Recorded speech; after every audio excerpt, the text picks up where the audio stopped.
Hello, all you good people, and welcome back to Diagnosing Movie Characters. Today, we're looking at the 2000 movie Castaway and the main character Charles Noland, played by Tom Hanks. My name is Brad. I'm a board-certified psychiatric nurse practitioner, and by the end of this video, I will tell you if Charles meets DSM-5 criteria for a diagnosis of Major Depressive Disorder. Interestingly, if you look at the wiki page for this movie, they call it a survival movie. In the context of this video, I would call it a movie about hope versus hopelessness, with Charles Noland being one of the most resilient people, although fictional, that you could ever encounter.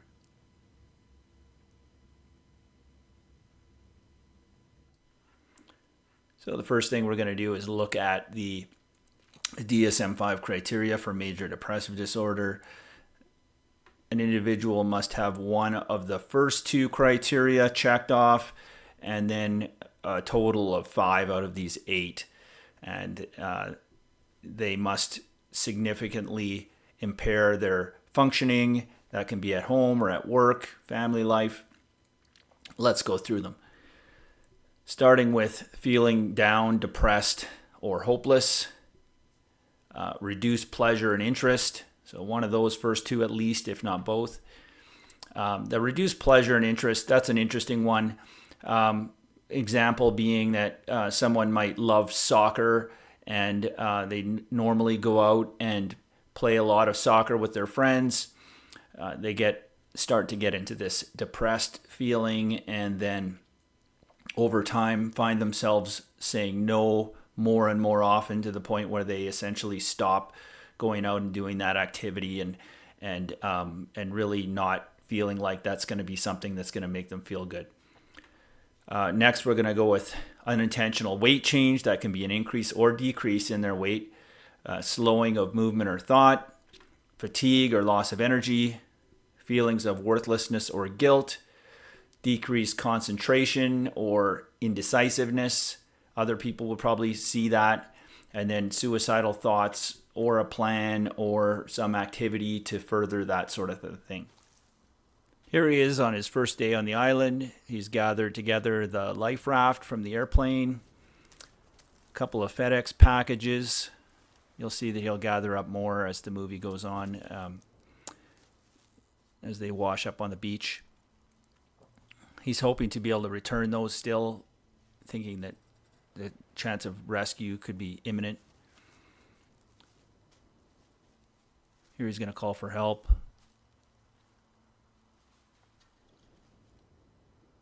Hello? Anybody? I feel like I've seen a movie in the past where they walk through the bushes and there's a tiki hut serving Mai Tais. Anybody? This could have been a very short movie if that was the case.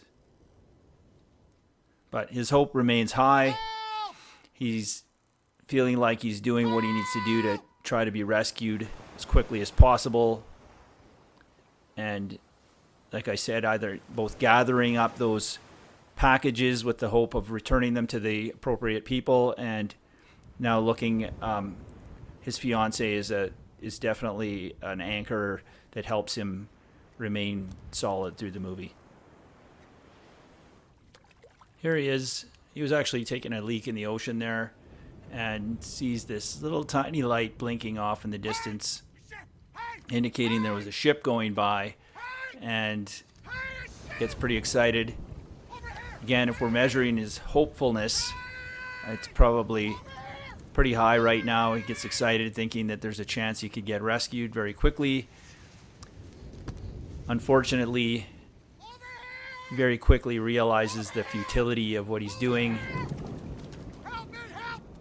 how far away that ship actually is, and the odds of them actually seeing his flashlight are negligible.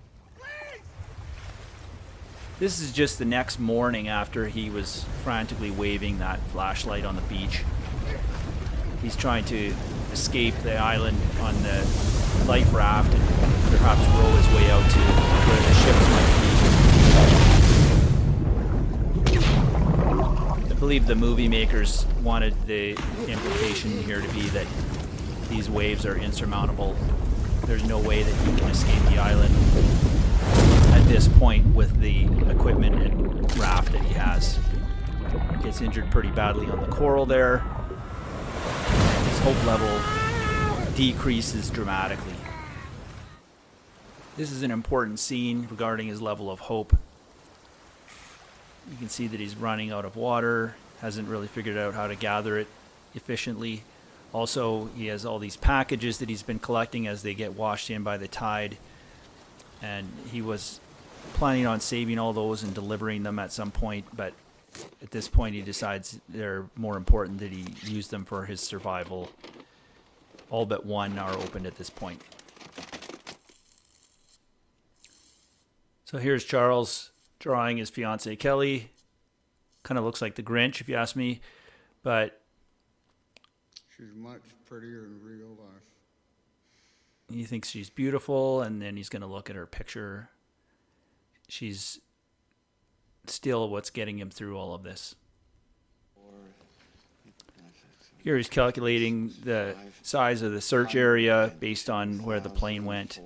Realizes it's twice the size of Texas, and it's, again, massive blow to his feelings of hopefulness. They may never find us.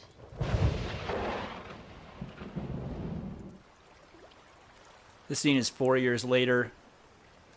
He's clearly learned how to fish. And when you see him here in a second, he looks pretty badass.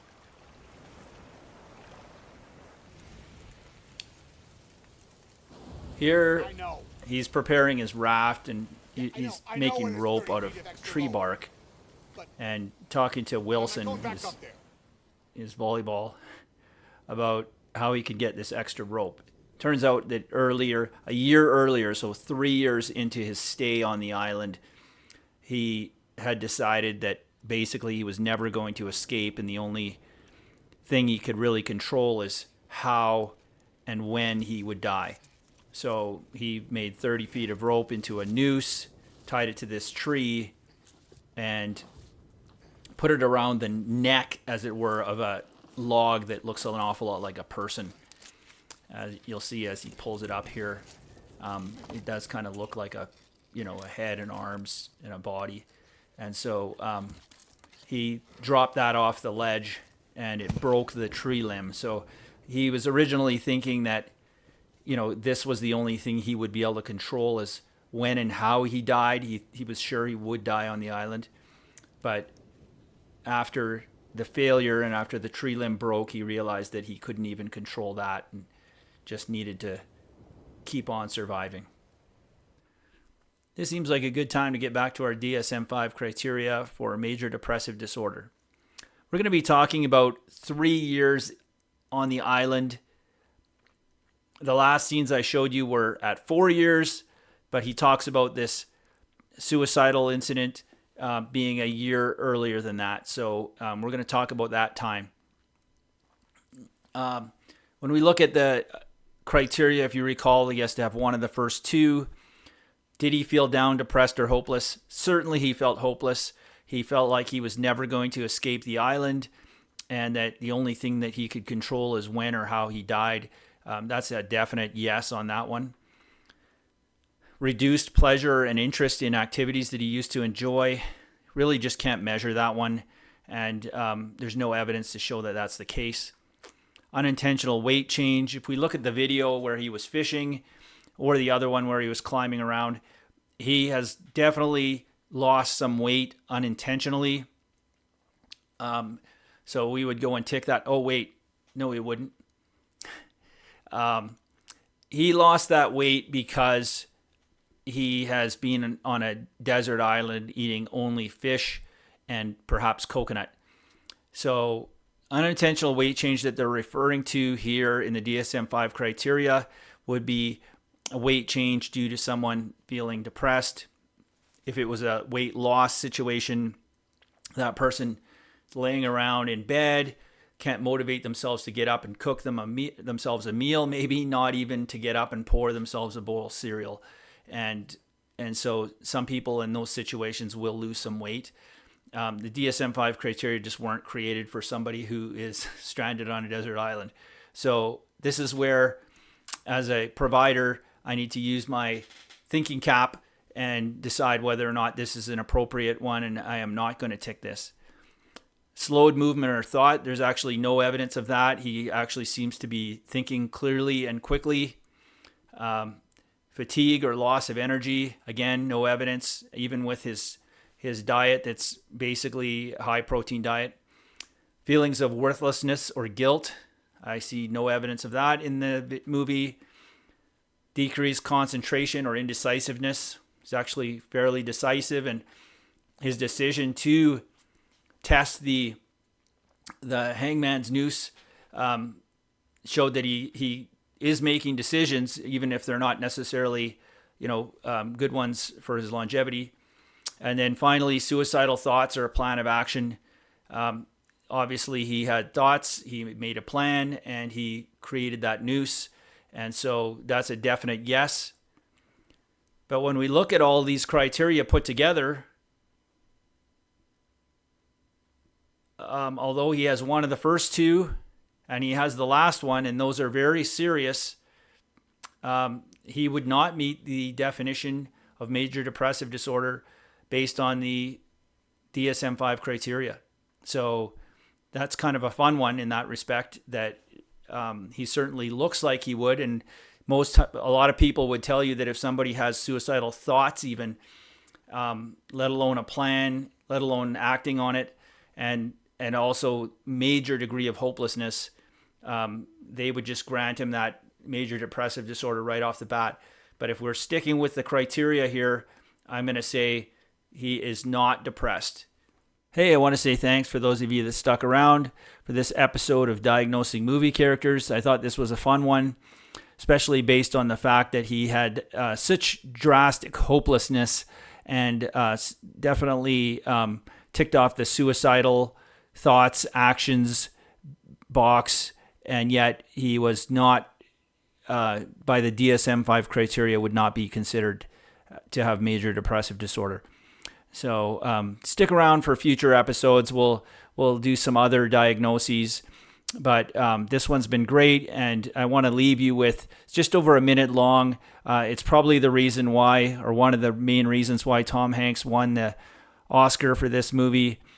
He was amazing, and he has a great message. So especially if someone's feeling hopeless, I feel like this message is speaks directly to you. Have a good one. I'm back in Memphis, talking to you. I have ice in my glass.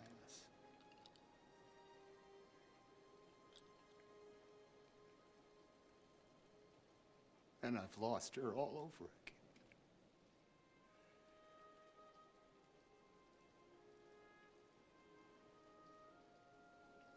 I'm so sad that I don't have Kelly.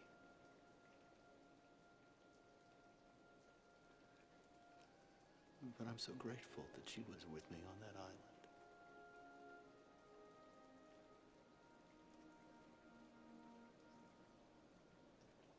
And I know what I have to do now.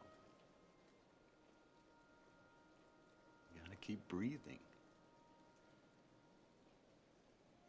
Because tomorrow the sun will rise. Who knows what the tide could bring?